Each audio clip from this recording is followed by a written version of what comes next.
So picture this. You're standing at a cafe counter, right? Okay, I'm there. The barista makes eye contact, they smile, and they ask you this really simple, like 5-word question in the language you've been learning. And you panic. Right. I mean, on paper, like 3,000 words in this language. You've spent months doing those vocabulary flashcards. You ace your grammar quizzes. You're doing great on paper. Exactly. And you can sit on your couch, totally relaxed, and watch 2-hour YouTube videos in this language without even breaking a sweat. Right. But then in this exact second, standing under the soft glow of that espresso machine, your brain just completely flatlines. Just entirely shuts down. You open your mouth and absolutely nothing comes out. And, well, the silence stretches. Oh, it gets so awkward. It gets so awkward. You're desperately trying to translate a response in your head, but the words are they're like trapped behind this impenetrable mental wall. Yeah, it's brutal. So, in today's deep dive, we're really getting into why our language software crashes right when we need it most. It's such a common experience, honestly. I mean, it is the ultimate paradox of learning a new language. It really is. And it usually comes down to, well, a massive misunderstanding of how the human brain actually processes real-time communication. So we're basically doing it all wrong. Kind of, yeah. I mean, we tend to treat language acquisition like we're filling up a computer hard drive, Okay, right. Like downloading files. Exactly. We download the vocabulary, we install the grammar rules, and we just assume we can click open when we need them. But that's not how it works in the moment. Not at all. Because speaking to another human being in real time, it doesn't rely on your hard drive's storage capacity. It relies entirely on your RAM. Your working memory. Right, your working memory. And when you're standing at that cafe counter trying to, mathematically calculate a sentence, you are maxing out your RAM. And the system crashes. The system completely crashes. Man, that is a brilliant way to frame it. The vocabulary is in the database, but the processor is just totally overwhelmed. Yeah, that's exactly what's happening. And that specific phenomenon, like a terrifying, paralyzing freeze, that is exactly what we are unpacking today. We have some great sources for this, too. We really do. We're diving into this comprehensive 30-day English fluency challenge. From speak-up sessions, right? Yeah, speak-up sessions. And it's entirely designed to take you from this passive comprehension, like just nodding along to a screen, to actual, confident, out-loud speaking. Which is a huge jump. It is. And what I love about these sources is that we get to follow a specific teacher, Masu, and a proxy learner, Fizu. Right. We actually get to see the struggle. We do. We watch Fizu hit that exact mental wall and learn how to dismantle it. And having a proxy learner like Fizu in the source material, I mean, it's just invaluable from an analytical perspective. Why is that so helpful? Well, because we aren't just looking at, abstract linguistic theory. We are observing real-time cognitive struggle. Oh, yeah, you really feel his pain. You do. We get to analyze the friction points where the theoretical knowledge of English collides with the sociological pressure of actually having to use it. Right. The pressure is the key part. And to make this incredibly concrete for you listening, we're going to extract the psychology and the mechanics from this 30-day challenge and apply them to 2 specific scenarios. 2 very terrifying scenarios. The most universally terrifying scenarios for any language learner. The first is practical restaurant ordering, from the moment you walk in to paying the bill. A classic stress test. And the second is practicing detailed street directions, like out on the street, totally unscripted, asking a total stranger for help. Yeah, those are 2 environments that perfectly illustrate the spectrum of linguistic predictability, I think. How do you mean? Well, the restaurant is a highly structured conversational sandbox, right? But the street, that represents the chaotic, unpredictable wild. That makes total sense. I want to start by looking under the hood of this freeze phenomenon. Okay, let's do it. Because the way Masu explains it to Fizu completely flips the traditional language learning model on its head. It really does. When that system crash happens, it's not because you're unequipped. It's because you're trying to do double the cognitive work through simultaneous translation. Yeah, that translation loop is a killer. Let's map out the actual neurological traffic jam that happens there. Oh, please. I want to know exactly what's breaking in my brain. So let's say the barista asks, "What can I get for you?" Okay. If you're relying on translation, you hear the English auditory signal. First, you have to map those sounds to English words. Right. Then you route those English words into your native language to extract the semantic meaning. Okay, so that's 2 steps already. And we're not done. Once your brain understands the native language concept, you formulate a response. Say, I would like a coffee, but in your native tongue. Oh, man, and then I have to translate that back. Exactly. Then you have to cross-reference your mental English dictionary to find the corresponding words. This is exhausting. Finally, you run those words through this frantic, high-speed grammar check and send a signal to your motor cortex to move your mouth. I am getting exhausted just listening to that sequence. Right. When you lay it out sequentially like that, it's a miracle anyone ever manages to order a coffee at all. It really is an absurd amount of processing power to demand of your working memory in the span of like 1 or 2 seconds. This conversation is fast. Exactly. Natural human conversation requires rapid-fire turn-taking. If you hesitate for even a second and a half, the social dynamic shifts. Yeah, the silence gets really palpable. And the sheer processing time required for that multi-step translation loop is what causes the freeze. Your working memory is overloaded. And then you start panicking, right? Oh, totally. Cortisol begins to spike because of the social pressure, and that cortisol actually inhibits the prefrontal cortex. Wait, which does what? That's the part of your brain where you're trying to do all this complex cognitive work. So you are literally chemically shutting down your own ability to think. Wow. So the translation mechanism is essentially a self-destruct button for fluency. Basically, yeah. So the core mission of this 30-day challenge is to bypass that mechanism entirely. You have to train the brain to tie the English word directly to the physical concept, skipping the native language middleman. Right. It requires building an entirely new set of neural pathways. Give me an example of that. So if you see a dog, the visual cortex processes the image of the animal. In a native speaker, that visual data triggers the semantic concept, which immediately triggers the English phonetic output. Dog. Right, it's instant. But for a learner stuck in the translation trap, the visual data triggers the native word, which then acts as a bridge to the English word. So you have to burn down the bridge. Exactly. Bypassing translation means burning down that bridge. You have to associate the English word dog with the smell of the animal, the texture of its fur, the concept of a pet. Not just the word for it in your mother tongue. Right. You have to cut out the middleman. Looking at Fizu's struggles in the program, I noticed another massive contributor to the freeze. And I think this plagues almost every adult learner. Oh, what's that? This toxic obsession with grammatical perfection. Oh, absolutely. Fizu explicitly tells Masu, he says, I think too much about grammar and I just stop talking. It's so common. People are so terrified of choosing the wrong tense or like using the wrong preposition that their brain just opts for silence. They just shut down. Yeah, it's like Yeah. they would rather be perceived as mute than be perceived as incorrect. That is the tragedy of what we call the affective filter in language acquisition. The affective filter, what is that? It's a psychological concept that describes the emotional variables like anxiety, self-doubt, fear of embarrassment that literally block language input and output. Oh, wow. So your emotions are actually blocking your ability to speak. Yes.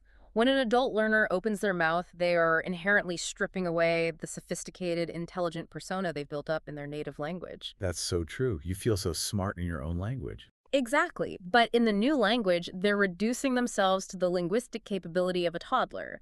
And that vulnerability is incredibly difficult for the adult ego to handle. So the grammar obsession is a defense mechanism. Precisely. It's an attempt to regain intellectual control in a situation where you feel profoundly out of control. That makes so much sense. And Masu's response to Fizu is fantastic. What does he tell him? He essentially tells him that if he isn't making mistakes, he's failing the challenge. Oh, I love that. Right? The mistakes aren't a bug in the system. They are the primary feature of the learning process. But knowing that intellectually and actually executing it are two very different things. Yeah, much easier said than done. If we want to get past that affective filter, if we want to stop translating and stop panicking about grammar, we need a safe place to practice. Well, we need to lower the cognitive load so the brain can actually breathe. Exactly, which is why the transition from theoretical learning to situational practice is so critical. Right. If the problem is that working memory is overloaded by too many variables, the solution is to drastically reduce the number of variables. You need an environment where the social script is already written for you. Yes.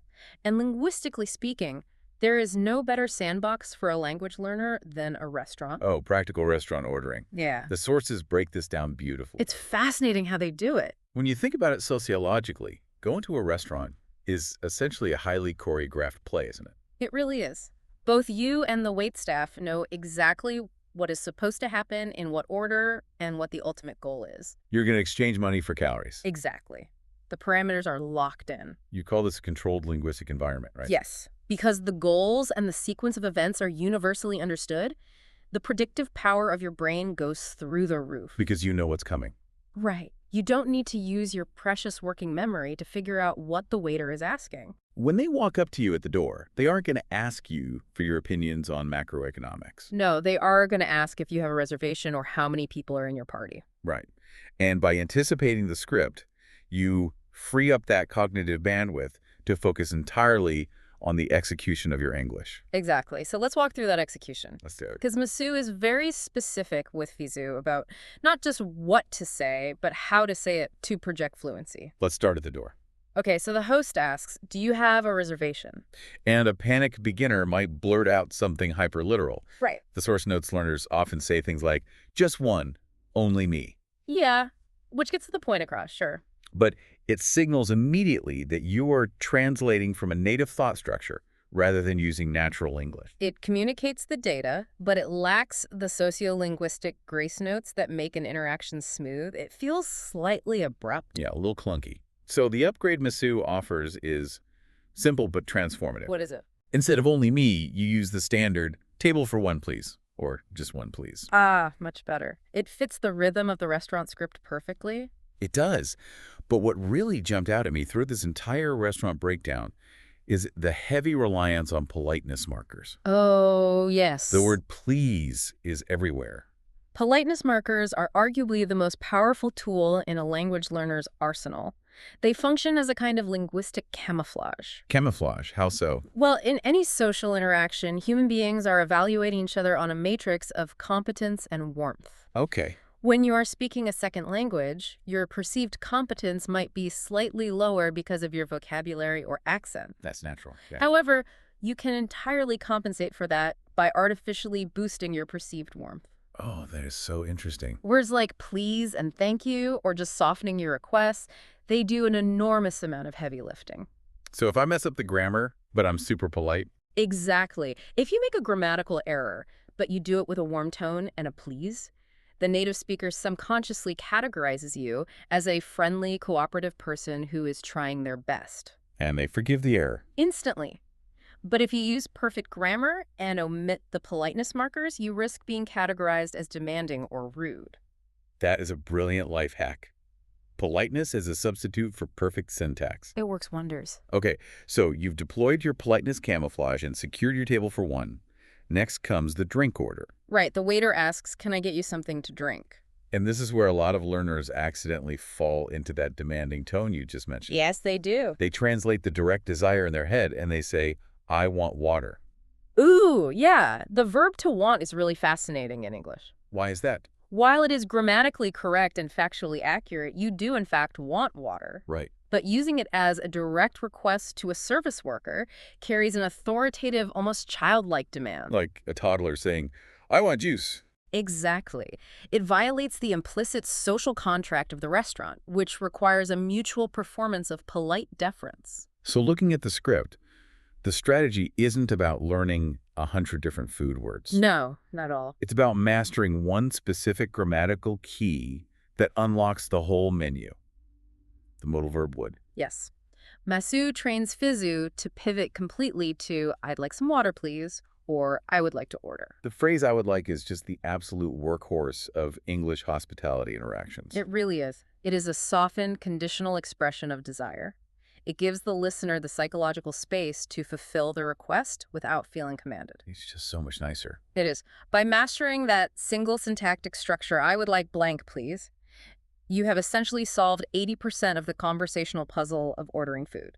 It's a master key. Totally. And you need that mental bandwidth saved because the waiter might throw a curveball. Oh, they always do. The sources highlight the classic follow-up. Still or sparkling? Ah, yes. If you are already maxed out on cognitive load, that unexpected question can totally trigger the freeze. Because it deviates slightly from the core script. The learner was prepared for the transaction of acquiring water, not categorizing the carbonation level of the water. Right. But the challenge prepares the learner to just calmly absorb the deviation and reply, Still water, please. Perfect. Now here is where the tension usually spikes. The waiter brings the water and hits you with, "Are you ready to order?" And you haven't even looked at the menu. Exactly. Because you've been mentally rehearsing the water interaction for the last 5 minutes. This is the critical moment of social pressure. The waiter is standing over you, pen in hand. They represent a ticking clock. And a ticking clock is bad news. For a language learner, a ticking clock is the enemy of working memory. But Masu gives Fizu the exact phrases to dismantle that ticking clock. You don't have to panic, and you don't have to point at a random picture on the menu just to escape the interaction. What does he tell him to say? You deploy a time-buying phrase. "I need a few more minutes, please." Or, "Can I have a little more time?" From a behavioral standpoint, this is a massive shift in agency. Also.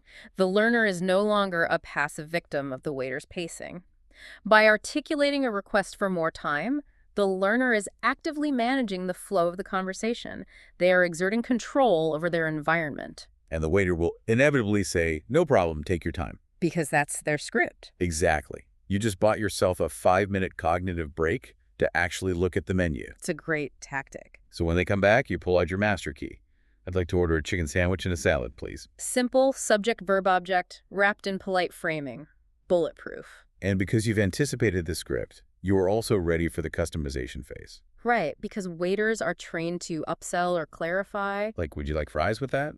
Or, "What kind of dressing for the salad?" And the source specifically notes prepping for options like ranch, Italian, or vinaigrette. Yeah, if you know the upsell is coming, it's not a surprise, it's just the next line in the play. Exactly. And finally, the conclusion of the performance. The payment. The sources make a quick, practical distinction here between British and American English. Oh, right. In London, you ask for the bill. In New York, you ask for the check. A vital semantic distinction, though, it's usually accompanied by the universal international sign language of scribbling on your hand with an invisible pen. Yes, the invisible pen works in any language, anywhere in the world. Always. But let's take a step back from the mechanics of the chicken sandwich and look at the psychological fallout of this interaction. Okay. If a learner like Fizu successfully navigates this entire sequence, from table for one to paying the check, what is actually happening in their brain? It creates a profound surge in what psychologists call self-efficacy. Self-efficacy. What does that mean exactly? It's your fundamental belief in your own capacity to execute behaviors necessary to produce specific performance attainments. Okay, so believing you can actually do the thing. Yes. When you are dropped into a foreign country, your self-efficacy plummets. You are essentially stripped of your autonomy. That makes sense. The sheer vulnerability of not being able to guarantee you can acquire food is existentially terrifying. It's Maslow's hierarchy of needs, right? Yeah. If you can't confidently secure food, your brain is in survival mode. Precisely.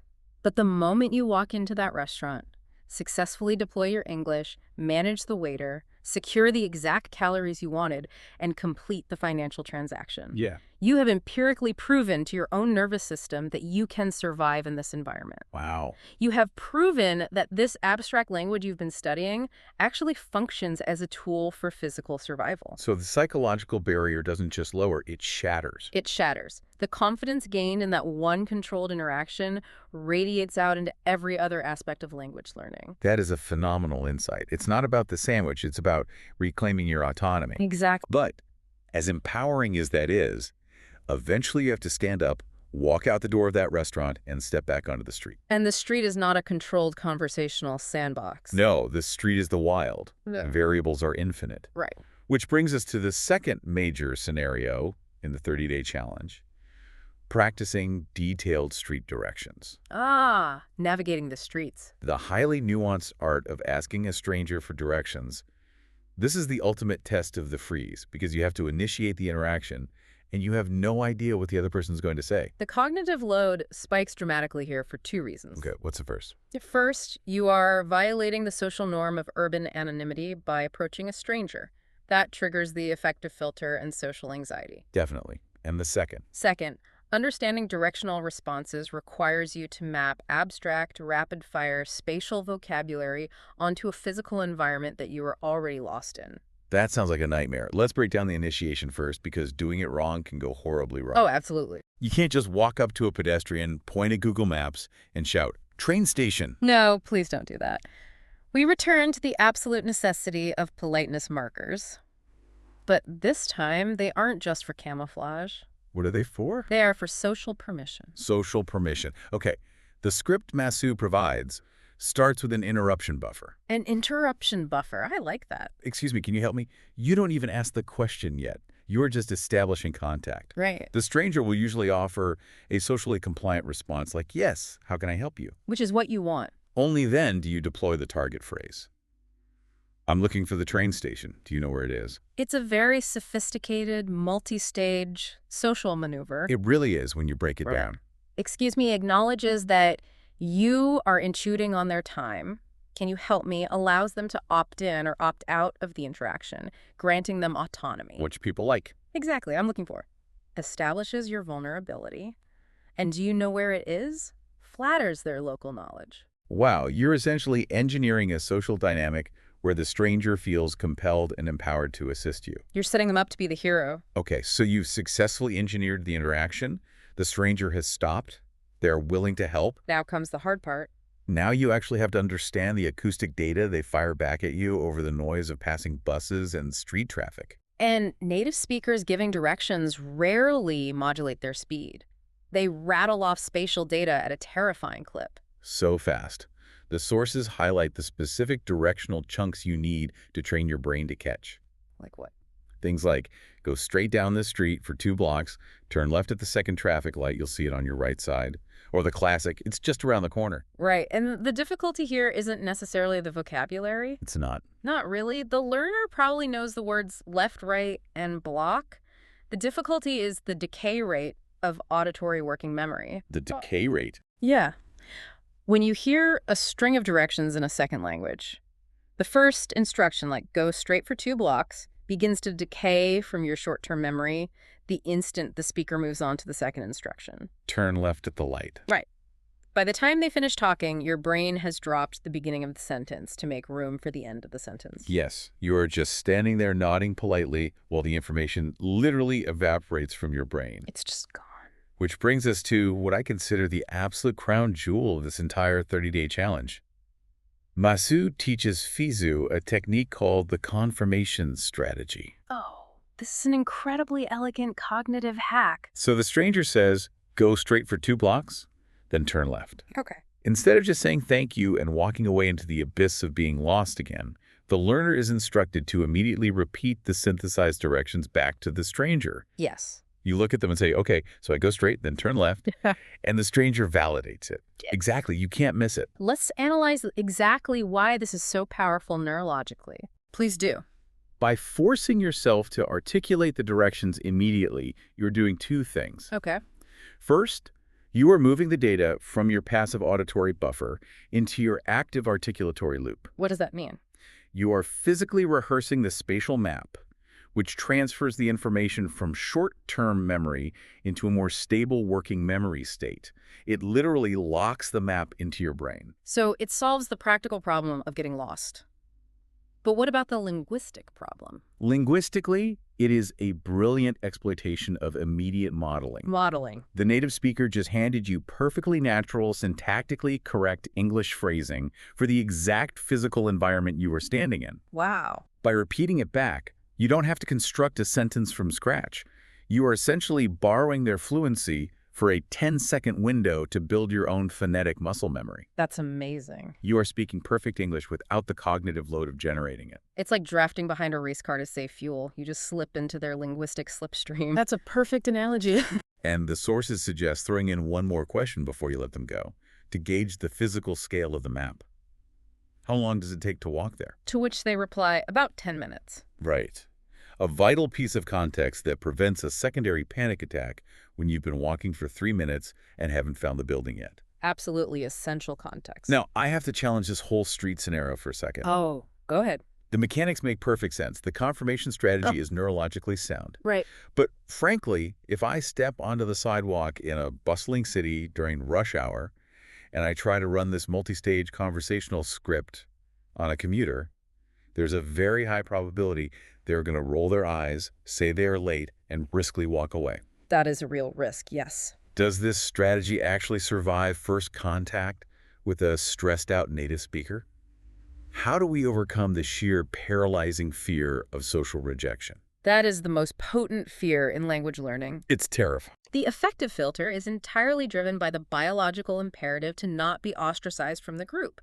Being rejected by a native speaker feels like being expelled from the tribe. It hurts. But Masu addresses this with Fizu by reframing the reality of human social dynamics.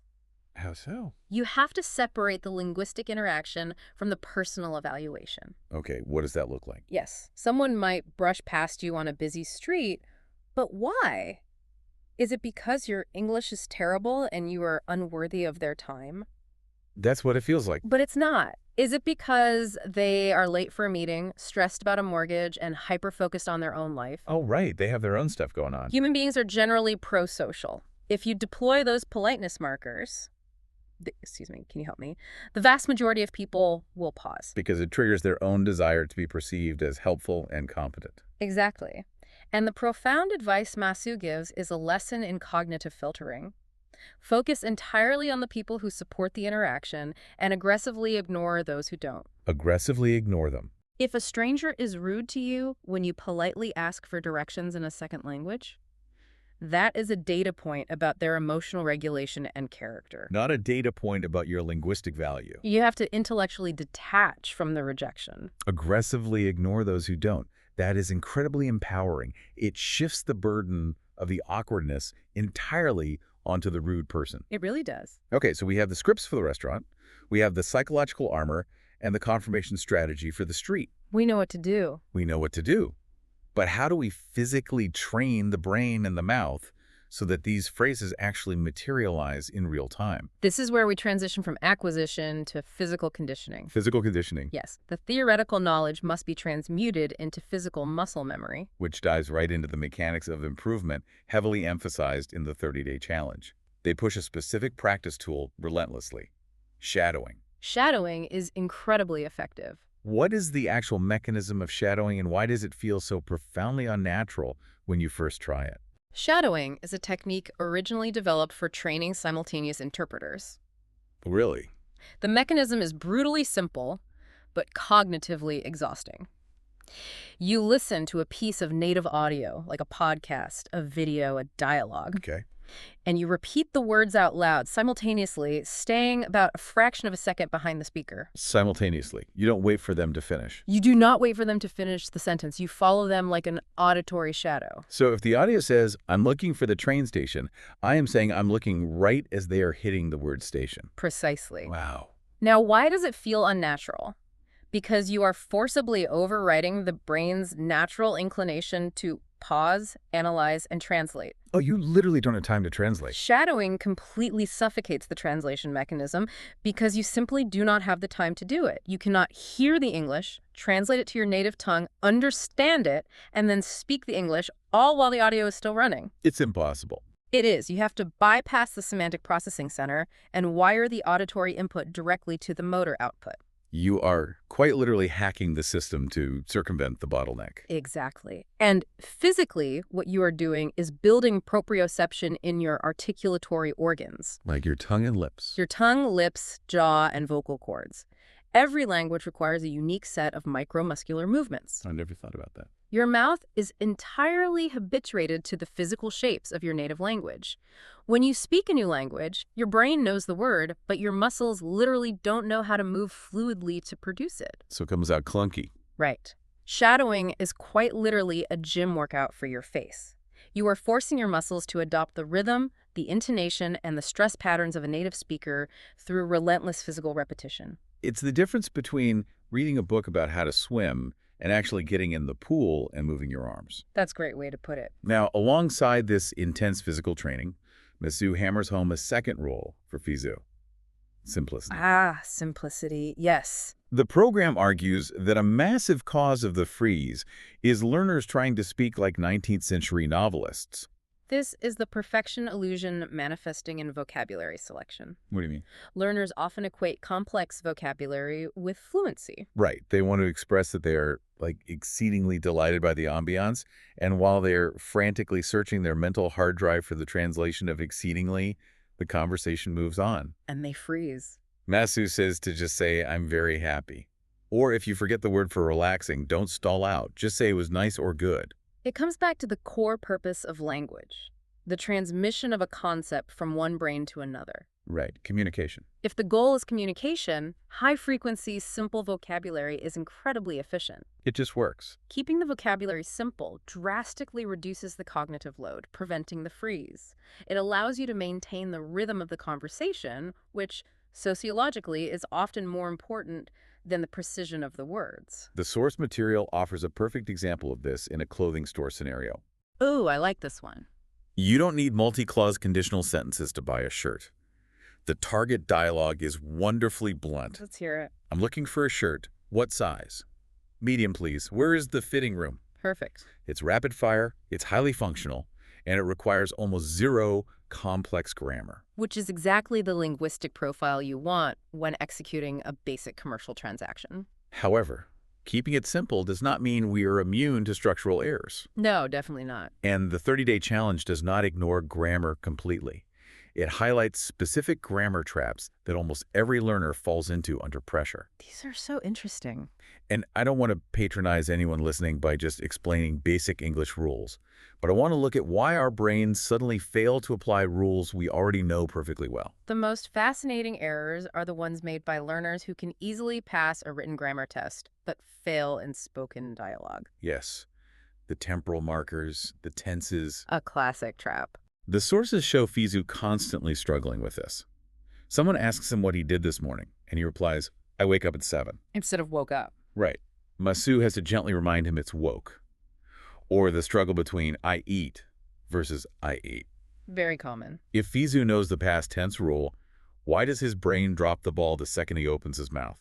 It comes down to a process we can call cognitive triage under the influence of cortisol. Cognitive triage, like in a hosco. Exactly. When you are in a live conversation, the affective filter is up, you are stressed, and your working memory is near capacity. Okay. Your brain has to make split-second decisions about what information is absolutely critical for survival and what information is a luxury. So the brain starts tossing cargo overboard to keep the ship afloat. Exactly. The brain prioritizes semantic meaning over morphological accuracy. Meaning over grammar. The absolute most critical pieces of data to transmit to the listener are the action itself and the time parameter. The brain grabs the core concept, the base verb wake, and the number 7. Right, the essential facts. No, to change wake to woke requires a secondary cognitive process of accessing irregular past tense rules. Which takes energy. Under stress, the brain simply says, I don't have the processing power for that right now. The listener is smart. They will hear morning and wake and piece the timeline together. Oh. The grammatical marker is dropped to save cognitive bandwidth for the actual vocabulary. That makes so much sense. We aren't forgetting the rule. Our brain is just deliberately ignoring it in favor of raw communication speed. Which is why the solution isn't doing more written grammar worksheets. What is the solution then? The solution is more shadowing. You have to physically repeat, I woke up, I ate, I went so many thousands of times that the irregular past tense becomes the default motor pattern, requiring zero conscious cognitive processing. You have to move it from the RAM to the deep hard drive. Exactly. Okay, let's analyze one more classic trap from the sources because it is both incredibly common and potentially mortifying. Which one is that? The distinction between ED and ING adjectives. Ugh, the classic pitfall of describing emotional states. Fizu admits to making this mistake. He wanted to express that he had nothing to do, and he told someone, I'm boring, Oh, no. instead of I'm bored. A very subtle morphological shift with massive semantic consequences. Seriously, if you say I'm boring, you're basically holding up a sign saying, I am an uninteresting human being who ruins parties. It's quite the cell phone. But if you say I'm bored, you are expressing an internal state of lacking stimulation. Why does the brain scramble these two specific endings so frequently? Because in many languages, the structure for describing a characteristic of a thing and the feeling caused by that thing are handled by entirely different sentence constructions. Oh, like using different verbs. Often involving different verbs altogether, like to have versus to be. But English demands that the learner use the exact same verb, I am, and the exact same root word, bore. Right, it's so confusing. It relies entirely on a tiny phonetic suffix to distinguish between an active characteristic and a passive state. And under pressure. Under cognitive load, the brain just grabs the root word bore, slaps an ending on it, and hopes for the best. It's cognitive triage again. It is. But honestly, even if you declare to a room that you are boring, human communication is remarkably robust. Context usually saves you, and you get a good laugh out of it. People generally understand what you meant. So, we've covered the mechanics, Yeah. shadowing to build muscle memory, simplifying vocabulary to reduce load, and understanding that grammar drops are just the brain trying to survive. All crucial elements. But as the 30-day challenge makes abundantly clear, knowing these hacks is useless without the final piece of the puzzle. The foundational requirement for all neurological adaptation. Which takes us to the overarching philosophy of the entire program, the daily blueprint. Consistency over intensity. That is the core thesis, the daily blueprint. It is the biological reality of how the brain learns. The program lays out 5 core tips for speaking easily. Tip 1 is the non-negotiable anchor. Speak every single day, even if it's only for 5 or 10 minutes. But minutes is the key. Tip 2 is embracing mistakes as data points. Tip 3 is actively shutting down the translation bridge to think in English. Right. Tip 4 is immersing yourself in native audio to feed the shadowing engine. And tip 5 is radical patience. I want to zoom in on tip 1, if that's all right, because the idea of 5 minutes a day often strikes ambitious learners as insufficient. Right. I was actually going to push back on that myself. I thought you might. If someone is desperate to become fluent, telling them to practice for 5 minutes sounds like telling someone to empty a swimming pool with a spoon. Shouldn't a dedicated learner be grinding through textbooks for 3 hours a day? If the goal is passing a written exam, perhaps. But if the goal is spoken fluency, we have to look at the neuroscience of habit formation and skill acquisition. Okay, lay it on me. We are talking about building neural pathways and reinforcing them with myelin. Myelin, the insulation around the nerves. Exactly. When you fire a neural circuit, like the motor pattern required to speak an English sentence out loud, your brain wraps that circuit in a fatty substance called myelin. The thicker the myelin sheath, the faster and more effortlessly the electrical signal travels. And that equals fluency. That is exactly what we call fluency. And myelination doesn't happen optimally during a single massive 3-hour cram session. It happens through repeated, spaced activation over time. So wait, 5 minutes of out loud shadowing physically alters the brain more effectively than 3 hours of silent reading. Yes, because the silent reading doesn't engage the motor cortex or the articulatory loops in the same way. Wow, that's wild. Furthermore, behavioral psychology tells us that a 3-hour daily commitment is unsustainable for the average adult. It leads to rapid burnout and abandonment of the goal. Oh, I've been there. You burn out in a week. But a 5-minute daily habit is virtually impossible to fail. It bypasses the brain's resistance to effort. It's the compounding interest of language learning. The compounding interest of myelination. Yeah. I love that. And Masu provides an incredibly practical, if somewhat eccentric, way to get those 5 minutes of active speaking in every single day without needing a language partner. The technique of self-narration. Yes. Talking to yourself out loud. The source suggests narrating your mundane daily routines. I'm making coffee, I'm pouring the water, I'm opening the fridge. It's a great exercise. Now, I'll admit, if your family hears you doing this, they might think you've lost your mind. It certainly violates domestic social norms, but pedagogically, it is flawless. Because it lowers the effective filter to 0. Exactly. Remember, the primary cause of the freeze is the social pressure and the fear of judgment from a native speaker. Right. When you are alone in your kitchen talking to a coffee pot, the effective filter is completely deactivated. Because the coffee pot doesn't care. The coffee pot cannot judge your pronunciation. It cannot roll its eyes at your grammar. You are completely safe. But the brain is still doing the work. That's the brilliance of it. Yeah. The amygdala, the fear center of the brain, is quiet.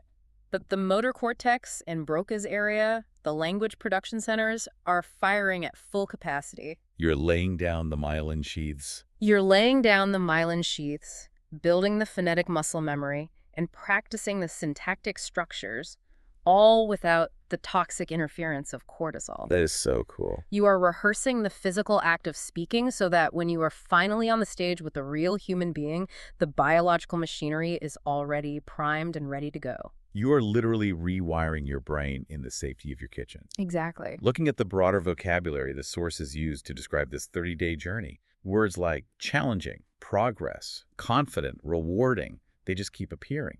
The very intentional framing. It is a framing of incremental growth rather than binary success or failure. Right. The program acknowledges the inherent difficulty, it is challenging, but it focuses the learner on the progress rather than the perfection. So what does this all mean for you, the listener? Let's trace the arc of what we've unpacked today in this deep dive. We've covered a lot of ground. We started by diagnosing the enemy, the system crash, the freeze.